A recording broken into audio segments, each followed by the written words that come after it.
दिल्ली विधानसभा में शुक्रवार को एक फैसले के बाद राजनीतिक भूचाल आ गया। फांसी घर विवाद को लेकर आम आदमी पार्टी संयोजक और पूर्व मुख्यमंत्री अरविंद केजरीवाल के खिलाफ कार्रवाई को मंजूरी दे दी गई। विशेषाधिकार समिति के समन के बावजूद केजरीवाल और बाकी संबंधित नेताओं के पेश न होने पर सदन ने कड़ा रुख अपनाया। विधानसभा ने समिति की रिपोर्ट को स्वीकार करते हुए अध्यक्ष को नियमों के तहत आगे की कार्रवाई का अधिकार सौंप दिया है।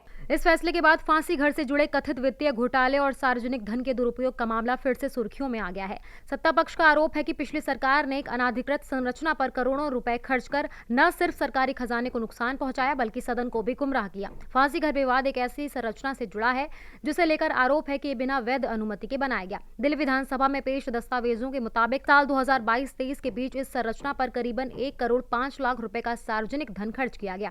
अब सवाल उठ रहे हैं कि ये ढांचा अधिकृत ही नहीं था तो उस पर टैक्स पेयर्स का पैसा क्यों लगाया गया।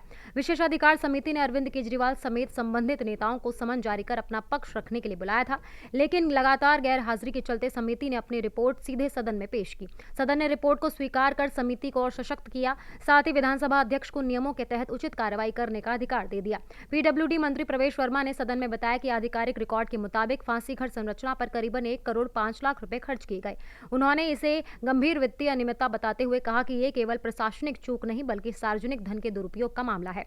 मंत्री प्रवेश वर्मा ने सदन में फांसी घर के उद्घाटन के दिन अरविंद केजरीवाल के भाषण के अंश भी पढ़कर सुनाए। उन्होंने कहा कि उस समय किए गए दावों और मौजूदा जमीनी हकीकत में बड़ा अंतर है।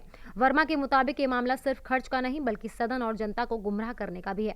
रिपोर्ट के स्वीकार होने के बाद अब विधानसभा अध्यक्ष के पास नियमों के तहत कार्रवाई करने का अधिकार है। जानकारों का मानना है कि अगर आरोप साबित होते हैं तो ये मामला राजनीति के साथ साथ कानूनी रूप भी ले सकता है। इससे आम आदमी पार्टी की मुश्किलें बढ़ना तय माना जा रहा है। फांसी घर विवाद पारदर्शिता, जवाबदेही और वित्तीय शुचिता से जुड़े बड़े सवाल खड़े करता है।